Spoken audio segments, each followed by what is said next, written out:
Hello there, my lovely lovelies, and welcome. Now, normally I would go really in depth with an app and show you absolutely everything and maybe do some extra sections and stuff.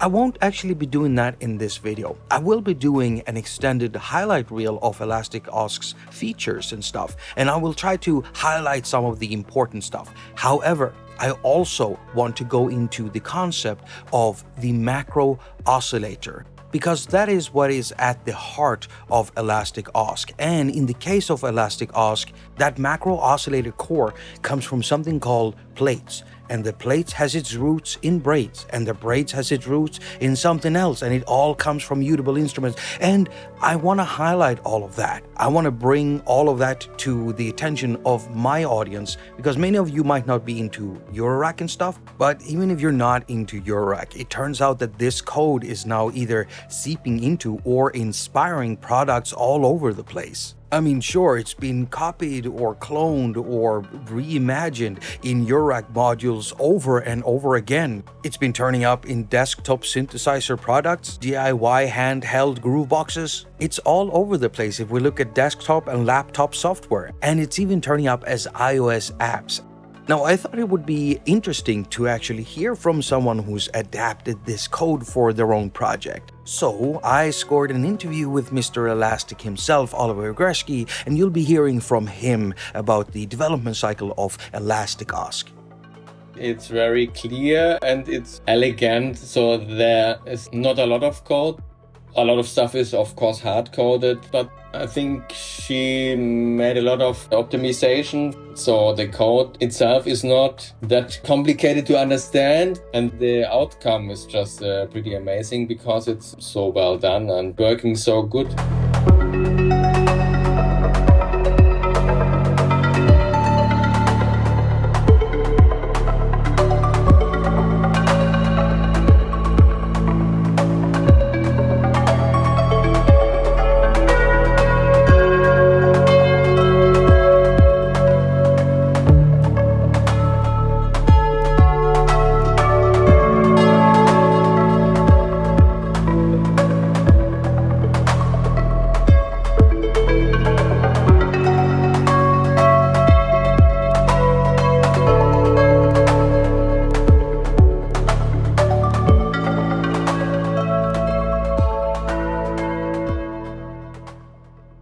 So here we have Elastic OSC. It has a macro oscillator with 24 synth models in it. And with that, it also offers up a wide range of synthesis methods. And that is the dopest aspect of a macro oscillator. Just look at all the different types of synthesis methods you have in here.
Now, some of these synthesis methods in here would need a lot of controls in order for you to be able to tweak them properly, but not in a macro oscillator, because they also contain macro controls. Here we got frequency, timbre, morph, and harmonic.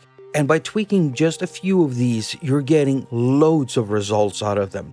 The optimization that you can manipulate the sound with only 4 knobs so drastically, that's the masterpiece. And it was also what attracted me because I also made elastic drums, which is also synth-based and ensemble-based. And I always also wanted to find an optimum that you can change a lot, but it's not over-complex.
Now, 24 synth models is a lot to go through, and I won't. But if you need a good overview of what all of these synth models are and what their knobs do, then lo and behold, it looks like this. It's called a Plaits cheat sheet, and it's meant to be used with the Eurorack Plaits module. But it turns out that Oliver Greschke, who made Elastic OSC, well, he implemented the Plaits code in such a way so that you can just follow this cheat sheet and you'll have an explanation of what all of the knobs in all of the synth models are doing.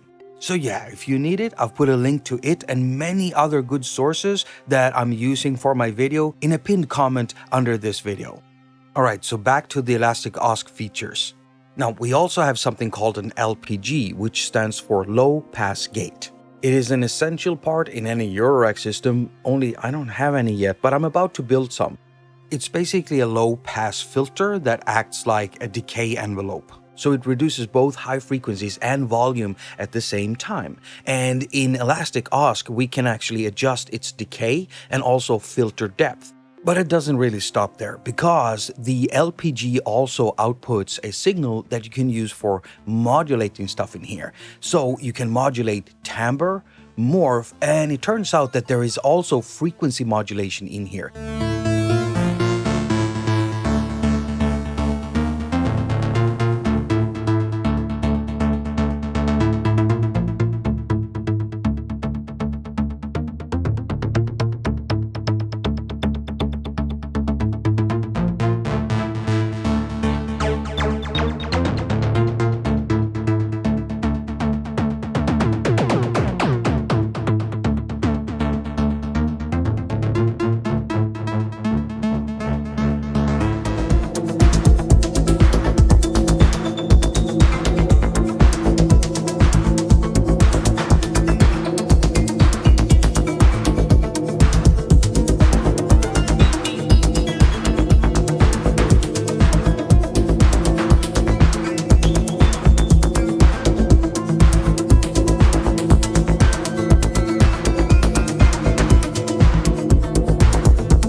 Now, LPG is not the only envelope in here, because we've got a full envelope in the form of an ADSR envelope. And by the way, the modulation doesn't stop there either, because there are 2 mod sections in here. The first thing I want to talk about is the manual automation recording. You got the controls up here for starting to record, playing back, and also deleting your automations and motions. And in here, you can record automation for all of the knobs that you see, the faders here on the sides, and all of the XY pads. That's a lot of motion recording that you can do. Now, this is not a floating recording window. You actually are locked into bars, and you can control how long you want your automation to be globally by going into the cogwheel menu up here and tweaking this knob for the length for the automation. And you've got up to 4 bars of automation length that you can record. Now, once you've got some automation or motion recorded, then you can also control the strength or the amount of automation by just turning down the modulation wheel. That's the elastic idea that's always like with motion recording. And I think it fits good to these macro controls, because when you motion record, you mostly do rather slow changes, and that fits good to the sound. LFOs came in later because a lot of people were asking for. First I thought no, but then I thought, okay, I get the idea, like for super fast changes, you cannot make motion recordings like that. And for also super slow changes, like an LFO that goes, I don't know, for 10 beats, just not possible with motion recordings. So that's why the LFO came in later. But I think the tempo of motion recording fits perfectly to the macro controls.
Oh, and by the way, the 75 presets I'm giving away for Elastic OSC over at my Gumroad page, link in the pinned comment. Well, those are all using motion recorded modulation because I made those presets before the LFO update came out. And that's what we're going to have a look at next, the LFO section, which can be found over here.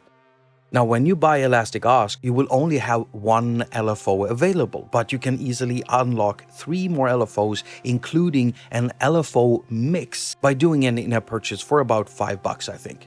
Now, once it's unlocked, you have 4 LFOs to your disposal, and each of them have 6 waveforms: sine, triangle, ramp up saw, ramp down saw, pulse, and sample and hold. And you can send all of this modulation stuff to 6 destinations, which includes frequency, timbre, morph, harmonic, filter, and even panning.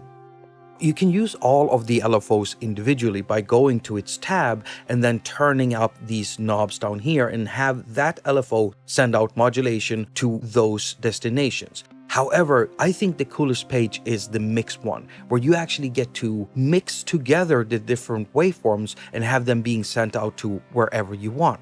And as soon as I turn up a knob here, we get an icon for that knob inside of the XY pad. And if I drag this around, you can see how many % of each LFO that destination is actually getting. Very interesting, especially if you're using different waveforms and also different rates for all of them. That also came out of playing with the Maths module, because with Maths you can mix 2 LFOs together. Then I thought, yeah, that's a good idea, because an LFO is cool, but it also gets boring because it's repeating if you don't use sample and hold, but it is too confusing then.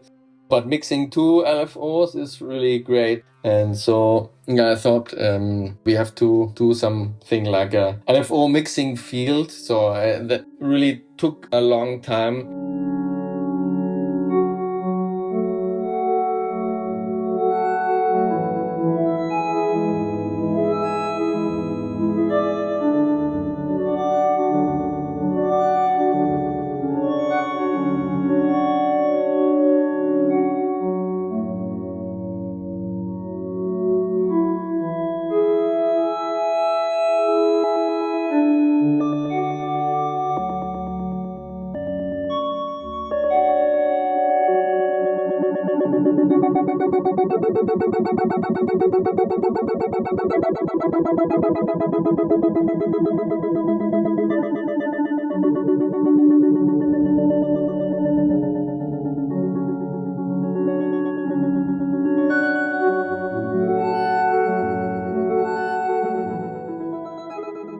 Now you can of course also treat all of your patches with some really nice sounding effects. And first in the effect chain we have the filter. Now it's a 12 decibel per octave DJ style filter. So you've got high pass on this side and low pass on this side. And of course the Q or resonance on the vertical axis.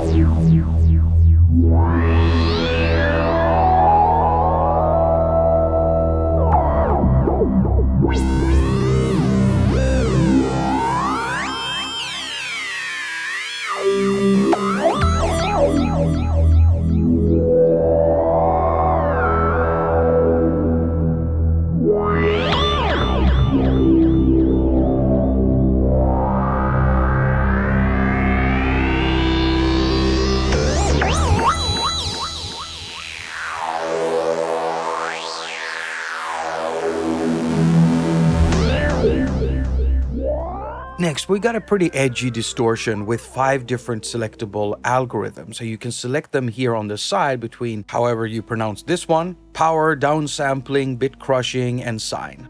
After that, we have some pretty nice sounding modulation effects. We can switch between a chorus and also a phaser on this button here.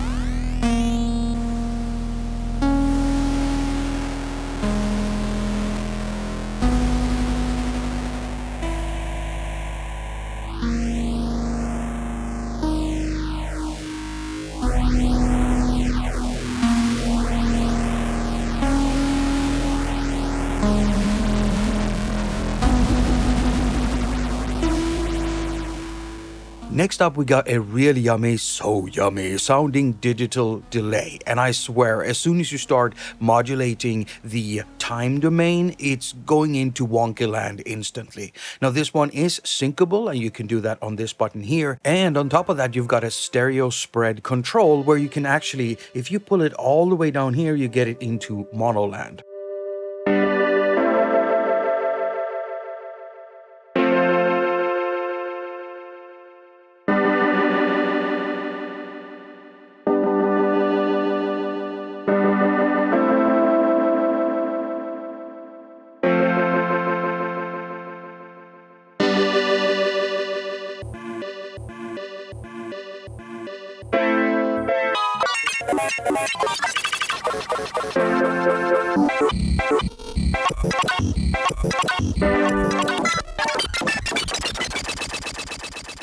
Lastly, we have a nice sounding reverb with dampening on the vertical axis and also time domain on the horizontal. And this one, just like the delay, also has a stereo spread control. So down here is mono, up here is stereo.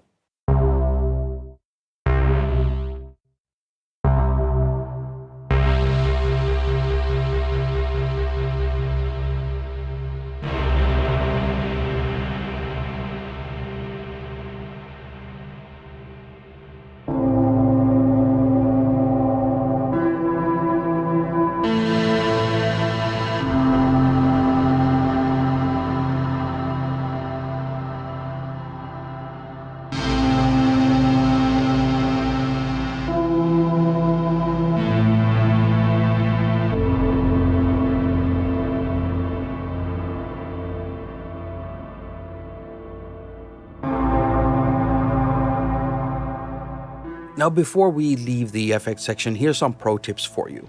You can't do anything with the LFOs in here and modulate anything, but you can still record automation, right? So motion recording.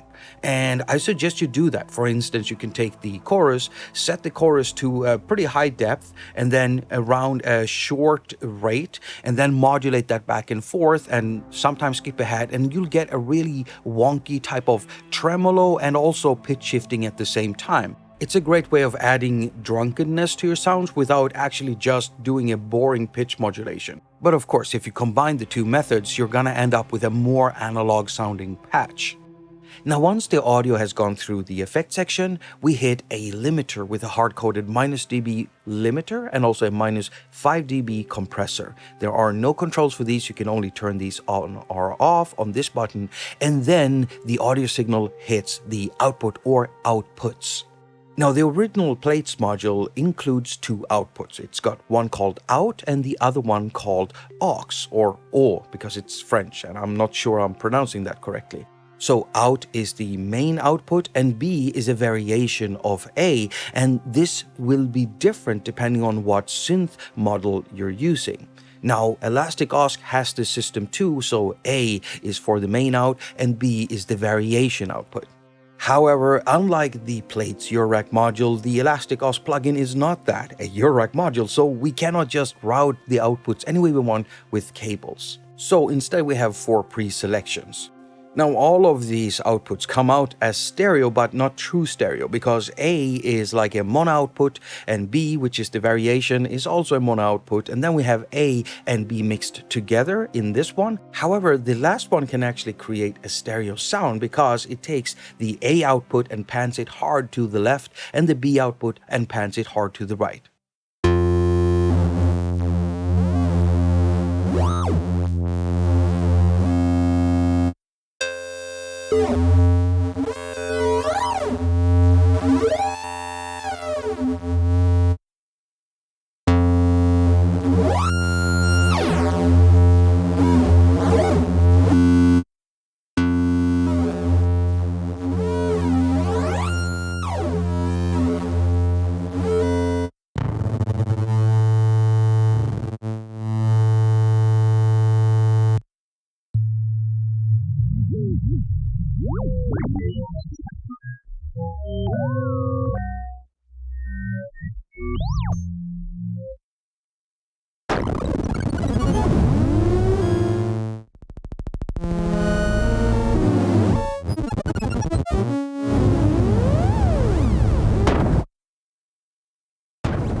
Now, when it comes to the playability of Elastic OSC, it actually has a built-in keyboard in both the standalone version and the AUV3 version. And it also controls amplitude with velocity on the y-axis. So the further up you play on the keyboard, the quieter the sound becomes, and the further down, the louder the sound becomes.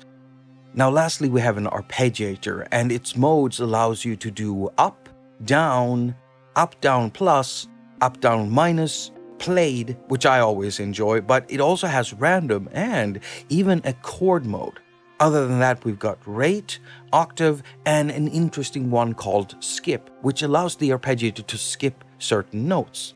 Now, I suggest you set this one to an odd number for some interesting arpeggiated sessions. And lastly, we have a hold button, which is perfect for when you're working with plucky sounds in Elastic OSC.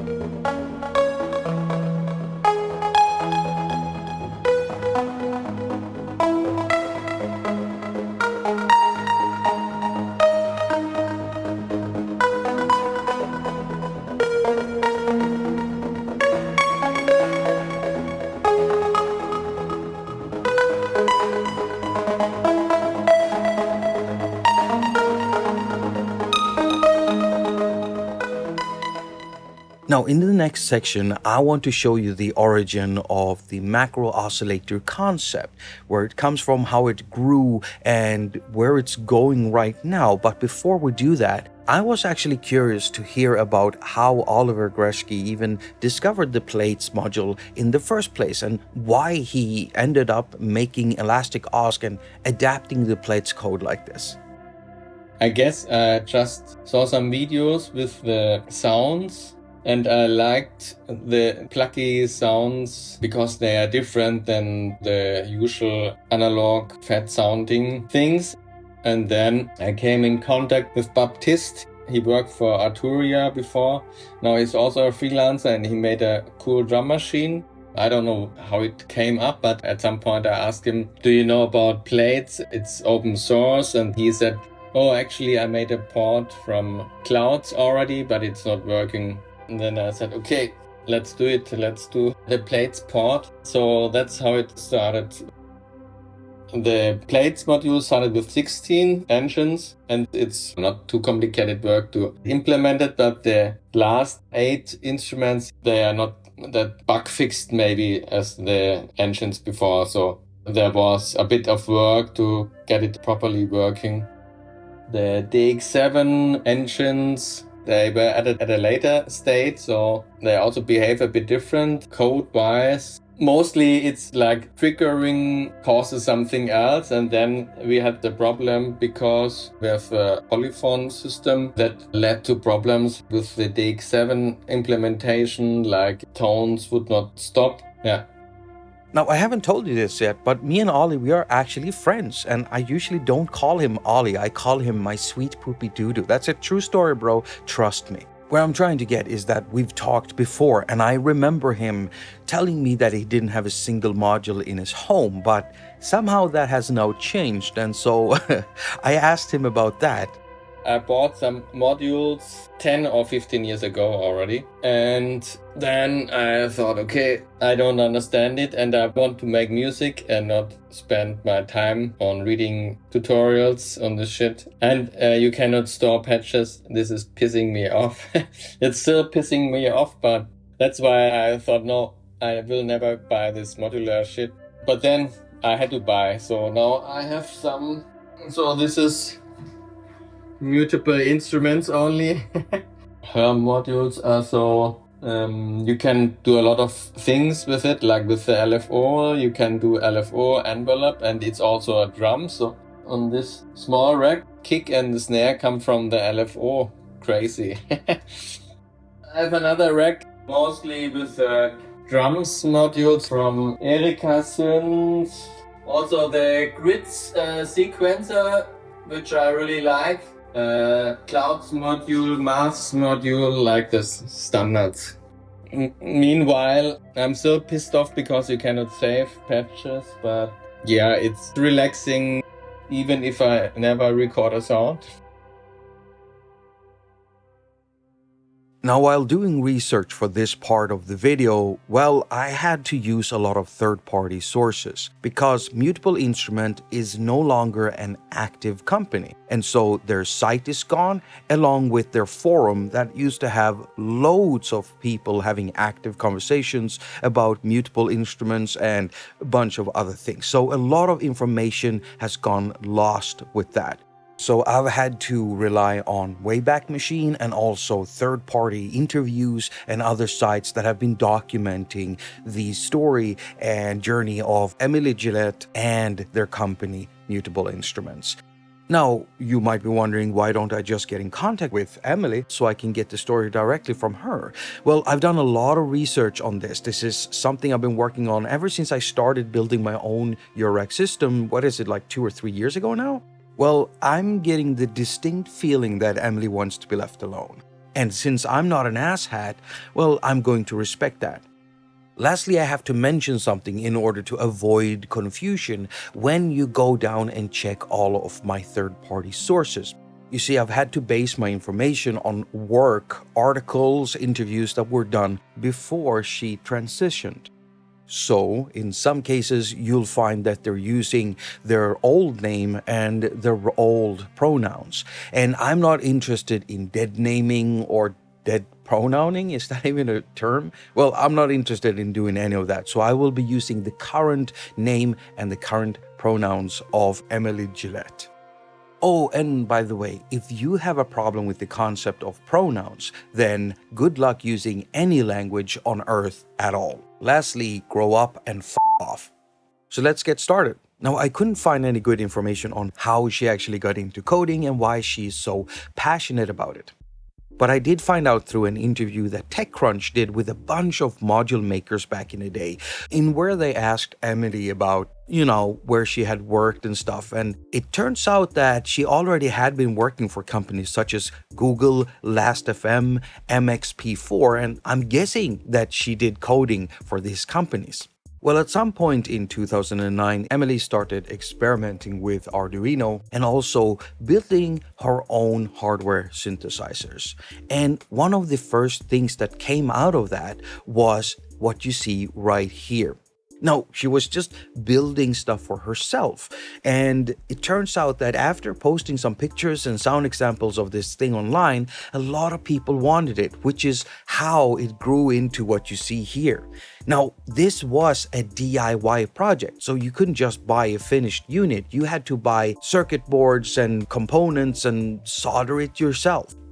Well, the project grew very quickly, and what you're actually seeing here is the main unit right here on the left. And all of these circuit boards here on the right, well, they're voice/filter boards. See, you could literally just get a new filter board and swap it out for the one you had to get a completely new sound out of your unit. And some of these are pretty interesting, like this one down here, which is called Yellow Magic, I think. Well, it also contained a delay, and this one up here isn't actually analog, it's DSP based and contained a bunch of different filter code and stuff like that. So how is this the start of a macro oscillator? Well, if we actually have a look at the oscillator, the digital part of the synthesizer, it turns out that it's an 8-bit digital monosynthesizer that offers wavetable synthesis and different digital algorithms like bit crushing, frequency modulation, and phase modulation. You see, you could get a whole lot of synthesis out of the same digital oscillator. Now, I'm not going to tell the full company history here, but what's important is that the Shruti 1 was the start of Émilie working on a polysynth version of the Shruti 1 called Ambica. This one still has that same digital core that offers a lot of different types of synthesis. However, the voicing is analog, and it turns out that the Ambica could hold up to 6 filter boards or voice boards in here. Now, one really nice design detail to take away here is that the filter boards from the Shruti 1 were interchangeable with the Ambica synth. So you could just take these and chuck them right into the Ambica synth. And on top of that, you could have any combination you wanted. And this design detail of being able to switch out stuff on the fly, maybe not hardware-wise, but software-wise, is something you could keep finding in Mutable instrument products and in all of Émilie Gillet's code. And regarding code and the Ambica and the development of macro oscillators, I found this interview that Ben, aka DivKid, another YouTuber friend of mine, did back in November 2015. Well, in it, Émilie talks about making a factory-made version of the Ambica polysynth, and this was back in 2011. And she mentions that one of her goals was to cram as many type of audio-generating processes as possible into the synth or the code of the synth. But that's not the only thing she was trying to do. She was also trying to find a way to optimize a control scheme for all of those engines. And so here we can really see that macro OSC concept take form in Émilie's mind. Another cool little fact I found mentioned in this interview is that 20 to 25 synthesis models that we can now find inside the braids, well, those were actually developed during this time in 2011. Now, one important thing here is that in 2011, she also does something else. She goes and purchases a 6U Doppler modular system. She mentions needing clock signals and also LFOs in order to test some of the hardware she was making. And while testing out all of this stuff, she realized that her digital oscillator could fit perfectly into a Eurorack system. So naturally, she kept working on and developing this idea while she was working on her other hardware projects, her code, and also working with the modular. And in August 2013, Mutable Instruments released 4 modules at the same time, and one of these were the Braids module. This thing is insane. It has so much in it, it's ridiculous. So many types of synthesis and so many engines. And the one that I built, which is a DIY through-hole clone, which uses the Renaissance update, inside of this oscillator, there are 57 oscillator modules. That's a shit ton of oscillators. It offers so much. There's even a SAM engine in there, which stands for Software Automated Mouth, which makes it talk and sound like my old Commodore 64 that I grew up with. I'm so nervous. And it's not smoking. And it's not lighting up. That is a problem. Yeah, nothing is happening. So I gotta figure out what's wrong. Smoke test. And there we go. White LEDs. Very nice.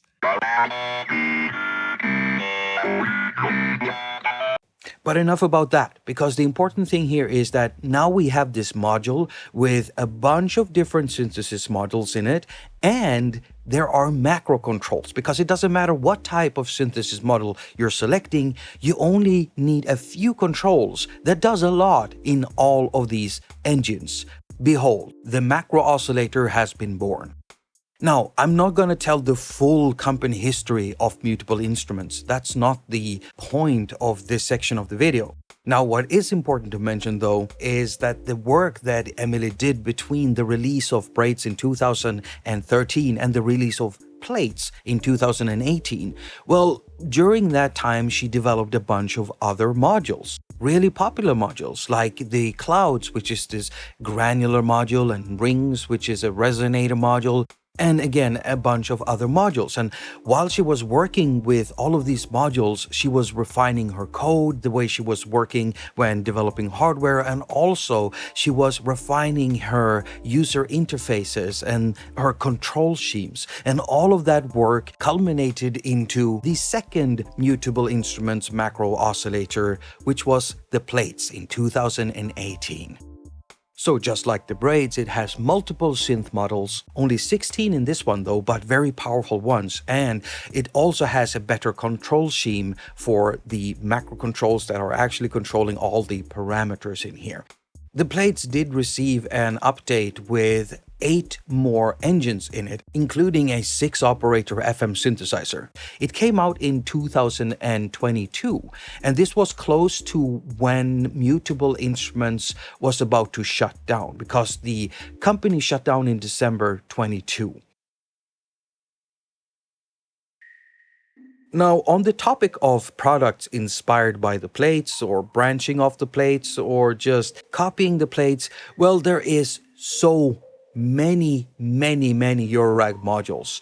And when I go to Modular Grid, which is a really nice repository for all the modules ever made, when I search for Plaits, I only find about 50 or so modules, but it's not even all of them, because some of them haven't even been registered on the site, some of them are complete DIY projects, and some of them don't even mention that they are using Plaits code or have a name that isn't even reminiscent to Plaits, doesn't even look like a Plait, so it's hard to find all of them, even on this site.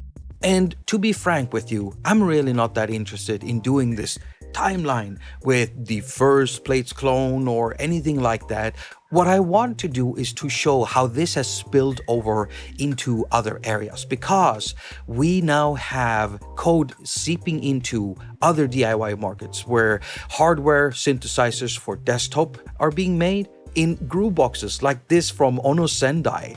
You can still buy this off Tindy if you want one for yourself. Now, before we move on, I just want you to focus on this text here. Here I mentioned Macro OSCs, either based on, inspired by, or has adapted or ported MI Plaits and or Braids code.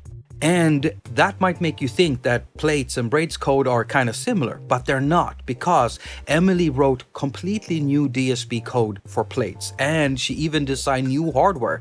There are so many differences between the Braids and the Plaits module, but for all of my intents and purposes, it doesn't matter because they're both macro oscillators from the brain of Émilie Gillet of Mutable Instruments, and they're being adopted into all kinds of stuff. Like the Melbourne Instruments DAWs synthesizer. This one got a firmware update back in 25 and it added a macro oscillator. Or how about this one, the Poly Bebo? This is actually an effect pedal, and to my surprise, it actually packs some Plaits code in there. Now, the Dirty Wave M8 tracker, this is a tracker groove box, a really quirky one, and it turns out our mod over at Discord loves this little thing. Well, one of the things our mod told us about it is that it's actually using Braids code in there for its macro oscillator. Or how about the Synth? This is a crazy open source hardware platform that loads a bunch of code, and it's got Plaits code in it, yes, but it's borrowing a bunch of other pieces of code too from Mutable Instrument, and not only from Mutable Instrument, but from other sources. And while I was searching, I also found the I don't know how to pronounce this. This is Anima Fee. This is actually a Kickstarter-based project. It's a hybrid monophonic synthesizer that has Plaits code in it. And we can't talk about this stuff without mentioning the Micro Freak, and I want to say this without stirring up any drama that Émilie has already responded to, but the thing is, we can definitely say that the Micro Freak has been inspired by Plaits code. Now, I'm sure there are more projects out there, so if you know of any, excluding Eurorack modules for obvious reasons, but if you know of any like desktop synths or handheld DIY devices that uses Braids or Plaits code or maybe some other Mutable Instrument stuff, then please share it in the comment section down below. Now, apart from that, if we look at the software world for desktop and laptop, there's a lot available.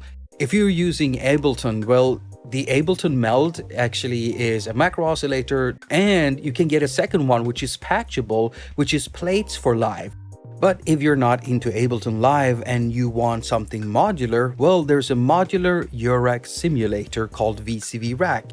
There are so many modules, and there's this one company called Audible something, and they basically ported over every module available over at the Pinchinet's GitHub over to VCV Rack. Now, if you don't want the Eurorack stuff and you just want a standalone sequencer, well, then you can look at Kongburn's Strokes, which is also available for iOS. This is a MIDI sequencer, and recently they put out an update that adds a macro oscillator, and guess what? It's Plaits code. Now, if you want something free, you got this one called Fletchwork, which is, shockingly enough, a Plaits macro oscillator. Now, if you got Reason, then from Pristine Sound Labs, you can get a Reason rack extension, which just happens to be a Plaits macro oscillator. Now, I'm sure there's more, but you're gonna tell us about it if you know about it in the comment section. Now, if we go to our home turf here, or my home turf, which is iOS, then there's quite a lot available. For instance, we got Harry Go's Terra Pro, which is an excellent synthesizer, and a while ago he started adding a bunch of in-app purchases in there, and one of them is Brains, which is a Plaits macro oscillator. Now, while we were looking at PC and Mac stuff, I also mentioned Kongburn's Strokes, and this one is also available for iOS, and yes, it also has that now macro oscillator that he added in there. Now, to the side here, we got Thomas Burns Spectrum Synthesizer Bundle, and this one is free on the App Store. I think everybody should download it. It's an AUV3 plugin, and it has more than just a Plaits macro oscillator in there. It's got a modal engine and some other Mutable Instrument stuff like Clouds, if I remember correctly. Well, this guy who made this, Thomas Burns, he is also the same guy who made that Braids Renaissance update. In any case, let's move on. If you're into Eurorack and you want that, but as a simulation on iOS, well, MyRack is the one you should get, and in it, you'll find from Audible Instruments 17 Mutable Instrument modules, and one of them is the Braids macro oscillator, and the other one is the Plaits. Well, what if you're into modular but you don't want to deal with cabling? Well, look no further than Beep Street's Drambo. It's a modular sequencer and groove box, and it's great. It's absolutely super awesome. And not too long ago, it got a new macro oscillator based on the Plaits. Next we have Battalion by Unfiltered Audio, and this is a drum synthesizer with a very powerful macro oscillator in it. Now this one isn't a port of the Plaits or the Braids code, but it's definitely inspired by a macro oscillator and the modular world. In any case, Battalion is not a direct port of anything that Émilie Gillet did, but it would be weird if it wasn't inspired by the work she did on macro oscillators, right? And if you know of any more products that are exactly like this, I would love to hear about them in the comment section. Well, there's only one left here, but for obvious reasons, if you watched the first part of this video, I don't think I need to mention it. Now, if you know of other apps, well, you know the drill. You tell us down in the comment section. So after all of that, I don't think I need to mention what the macro oscillator is or what it does, but we can still ask the question, who's it for? Well, it's for those of you who want the most amount of audio generating things that you can possibly get in a compact format with a minimal amount of controls. And whether you're using a piece of software or a desktop thing, or maybe a handheld thing, or even a Eurorack module, it's true for all of them. And yes, there are many options out there, and when it comes to iOS, which this video is rooted in because this video is about Elastic OSC. And so why should you get this app when there are other apps that offers macro oscillators too? Well, I like Elastic OSC a lot. Why? Because number one, it is designed for touch. All of the controlling elements here are pretty large, and it's doing something very interesting. It's using XY pads for the macro controls. So you're controlling two parameters at the same time with just one control. So a macro for the macro, which means that your other hand is now free to do other things. You see, Elastic OSC is a perfect app for those of you who want something to perform with or jam with, because it's been designed for it. XY pads, big controls, motion recording. And listen to this, while I was talking to Oliver Greschke for our interview, he told me that he's currently working on an MPE upgrade. And I'm not sure if it's out yet already, it might be. You should always check the version history on the App Store for an app before you buy it, and it will tell you if something new has come up. And you gotta admit, adding MPE to this formula makes it even more suitable for both live performing and jamming. Moreover, the effects in here sound great. They have that elastic flair to them. And if you're into elastic stuff, you might as well get Elastic OSC. And I highly recommend that you do. It's a great app. And there is something more coming on the horizon. You see, Oliver is right now also working on trying to get a way to offer his stuff for desktop users.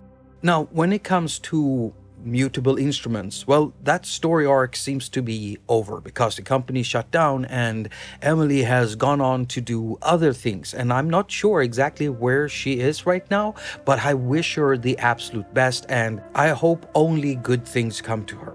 Her work has been pivotal when it comes to the concept of the macro OSC, but not only that, all the other code she chose to share through her Pinchinet's GitHub page is just, it's pretty amazing seeing all of that being offered to anyone who wants to grab it and actually use it. I have no idea what's going to happen to all of this in the future and how it's going to grow, but, well, I see the monkey people. Wait, I see the monkey people. Now I sound crazy. Oliver Greschke, thank you for doing the interview with me, and thank you for being you, and also to Émilie, thank you for being who you are, and thank you for everything you've done. Also, a massive thank you to whoever backed up Mutable Instruments' site over at Wayback Machine. That was crazy. Without that, I would be lost. Also, I want to say thank you to all of these sites for doing the interviews that I was able to grab information from. And I only used little bits and pieces here and there, and I would very much like you to go and actually read those interviews if you're interested. So you can find a link to Elastic OSC down in the pinned comment. You can also find a link to my Gumroad page with my free Elastic OSC preset pack, and you can of course find a link to a Google Doc with all of the links to all of the sources I used for this video. Lastly, I want to thank my patrons for being such awesome supporters of mine. I love you so much, and I of course want to thank you, my audience, for watching this video, especially if you watched it from beginning to end without skipping.